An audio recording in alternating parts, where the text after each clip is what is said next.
Que Dieu te bénisse, que Dieu te garde, que Dieu comble toutes tes attentes.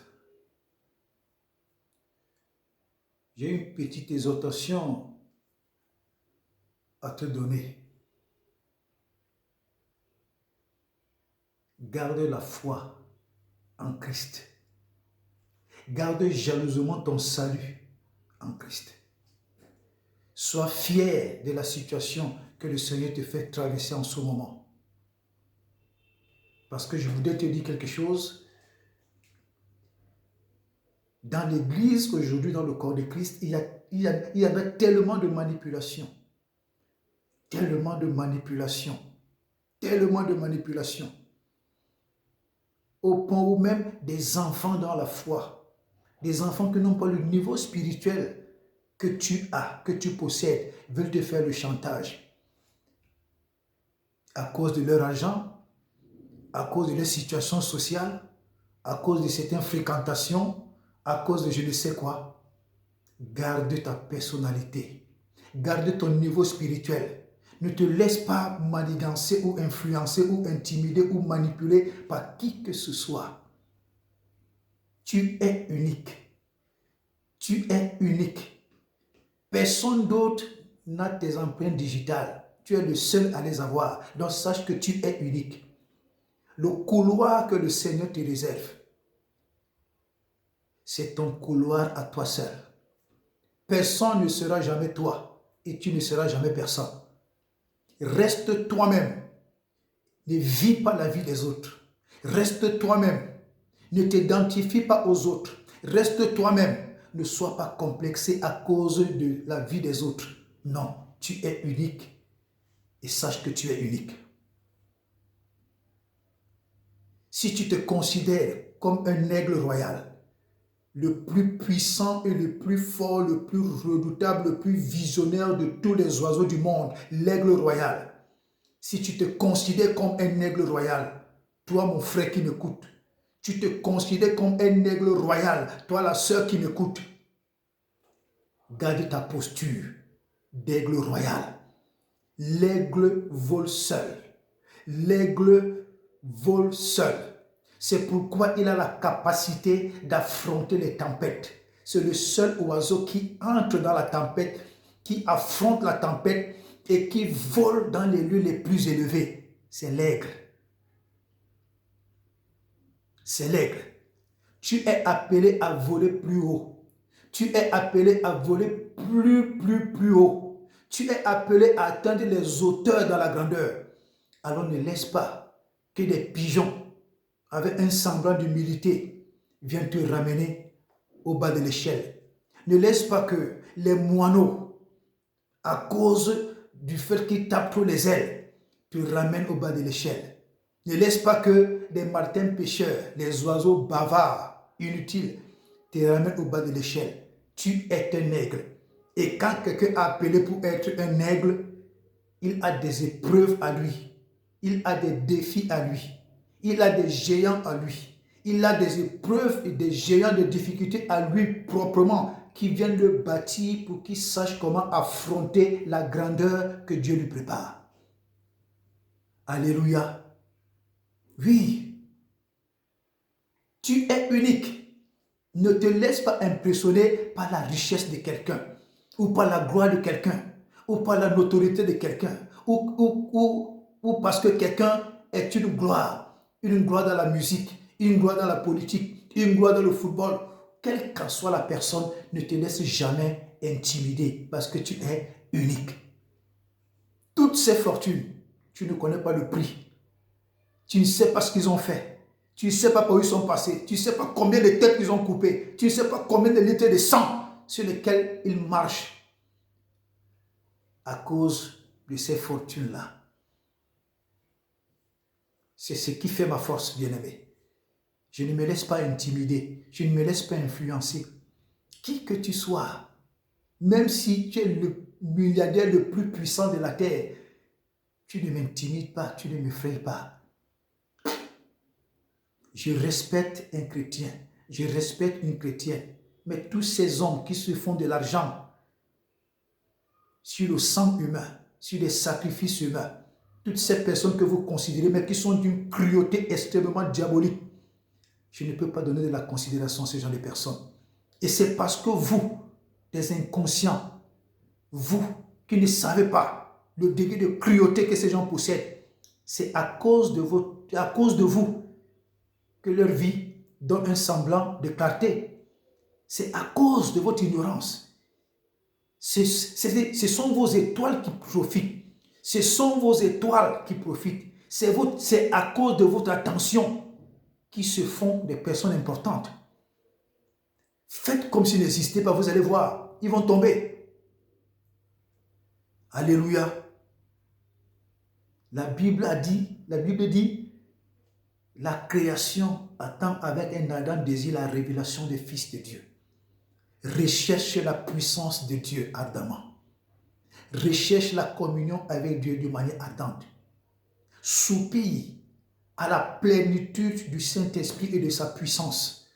Alors, laisse-moi te dire que la création tout entière saura que tu es un fils du ciel à cause de la révélation des choses puissantes que Dieu va opérer en toi et au travers de toi.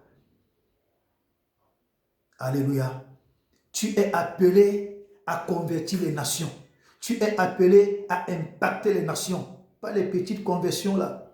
Non, c'est passé ça. Même les enfants de 12 ans peuvent convertir des âmes. Toi qui m'écoutes, tu dois penser grand. Tu dois penser comment impacter ta propre vie. Tu dois penser comment impacter des nations. Tu dois penser comment impacter ta nation. Tu dois penser comment impacter, influencer ton environnement. Ne te laisse pas dominer par la bassesse des hommes. Ne te laisse pas influencer par la bassesse des hommes. On a dit que, on a cru que, on a pensé que, on ne m'a pas fait que, on a cru que, on a comploté. Ne t'occupe pas des bassesses. Tous ceux qui font ces choses dans ton dos, ce sont des bébés, ce sont des enfants, ce sont des immatures. À la limite, ce sont des cons. Des gens qui racontent des choses dans ton dos, ce sont des cons. Les gens qui racontent des choses dans ton dos, c'est parce que tu les dépasses. Qui passent du temps à raconter des choses dans ton dos. Alléluia. Tu as sur toi la marque royale. Tu as sur toi la marque de Dieu. Tu as sur toi le potentiel de Dieu. Tu as sur toi la puissance de Dieu. Tu as en toi le potentiel de Dieu. Dieu vit en toi. Tu n'es pas n'importe qui. Tu es un être mystique. Tu es un être mystérieux. Tu es un être extraordinaire. Tu es un être extrêmement puissant. Toi qui m'écoutes. Parce que la Bible dit dans 1 Jean 4, verset 15, celui qui confesse que Jésus-Christ est fils de Dieu, Dieu demeure en lui et lui, il demeure en Dieu. Si toi, tu demeures en Dieu, mais un petit sataniste, et quelqu'un qui s'est fait les richesses sur le sang humain, un tueur, un brigand, un destructeur, à cause de sa gloire, la gloire politique, la gloire dans le football, il vient t'impressionner. Toi, tu ressembles à Dieu et un incirconcis t'impressionne. Toi, tu as l'image de Dieu, tu ressembles à Dieu, tu as le mandat de Dieu, tu as la mission de Dieu. Un incirconcis t'impressionne parce qu'il est président d'eux, parce qu'il est frère d'eux, parce qu'il est la soeur d'eux, parce qu'il est le cousin d'eux, parce qu'il est ceci, il t'impressionne. Mais ce que tu ne connais pas ton identité, des enfants de Dieu aujourd'hui qui se laissent impressionner, influencer par n'importe qui, par le premier venu. Nous sommes des missionnaires de Dieu, nous sommes les représentants de Dieu. Un enfant de Dieu, c'est Dieu lui-même en personne. Mais les enfants de Dieu qui se laissent impressionner par tout le monde, c'est le monde à l'envers. C'est le monde à l'envers.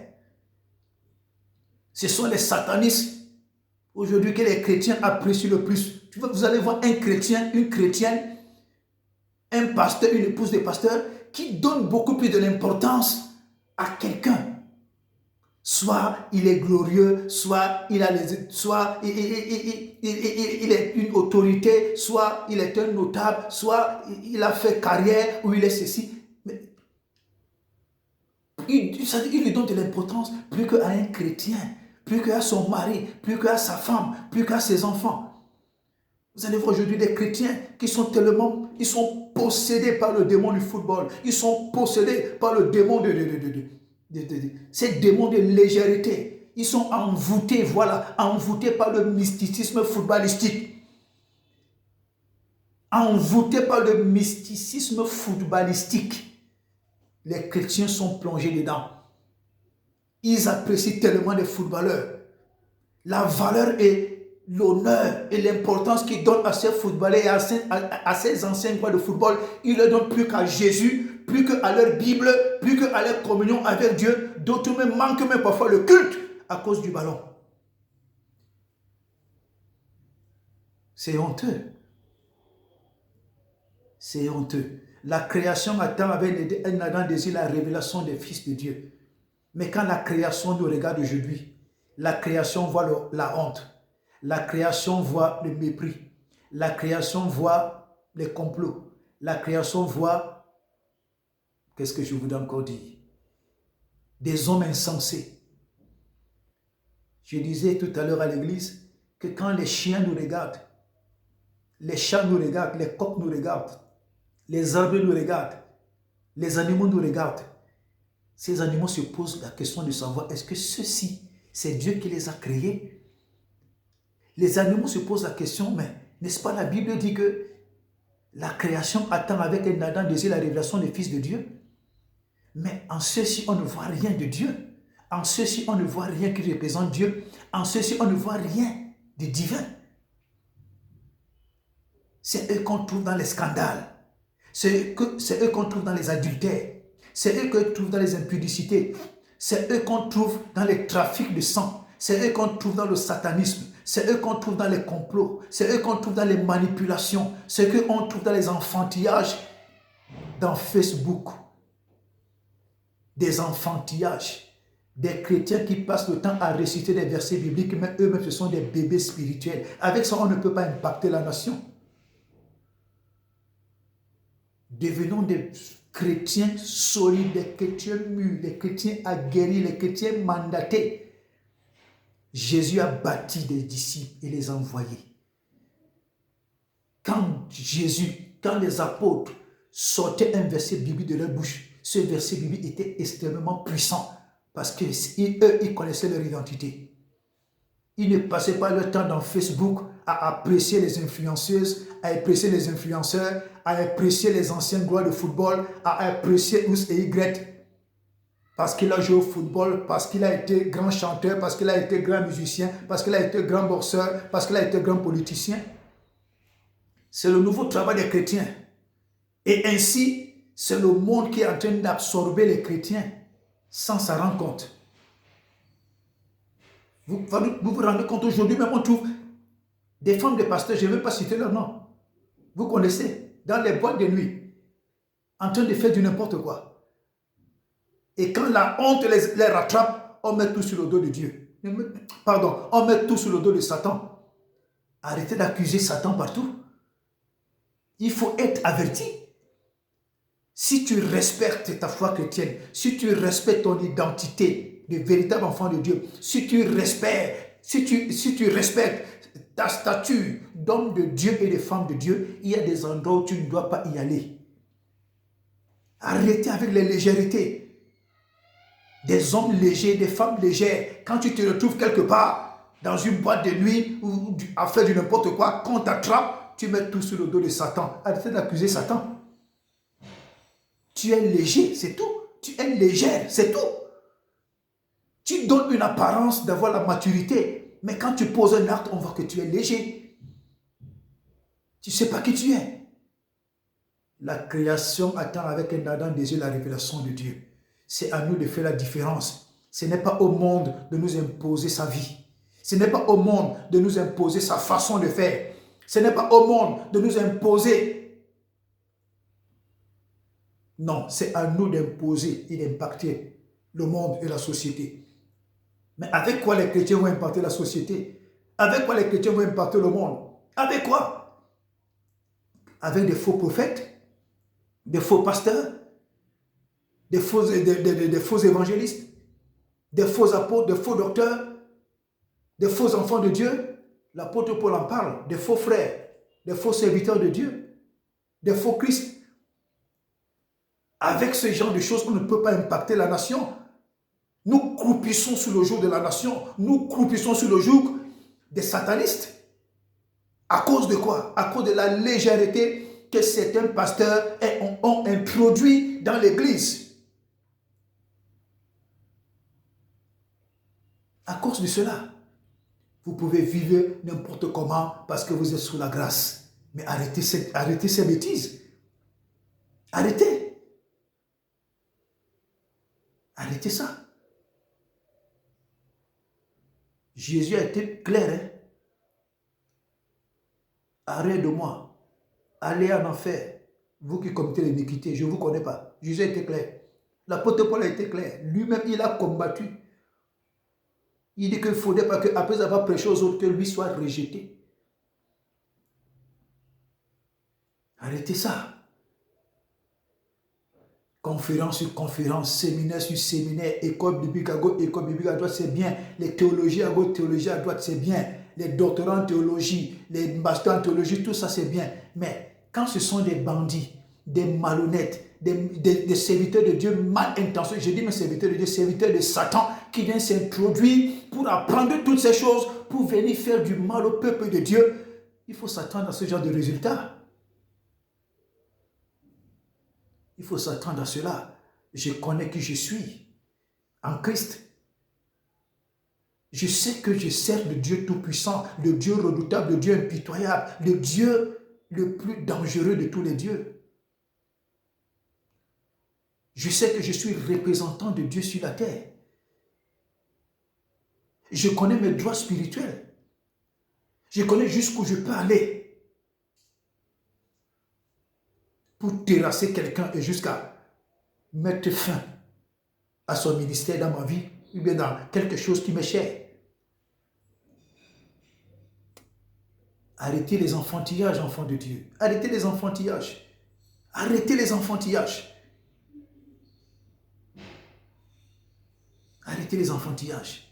Ne laisse pas qu'un enfant spirituel, un bébé spirituel essaie de te ramener au bas de l'échelle. Ou parce qu'il a un ami milliardaire, ou parce qu'il a épousé un milliardaire, ou parce qu'elle a épousé un milliardaire, ou parce qu'il a voyagé dans un pays, ou parce qu'il a un gros compte bancaire, ou parce qu'il roule en voiture. Ne te laisse pas intimider par ça. Ce sont des choses éphémères. Pense à ce que tu dois faire pour Dieu.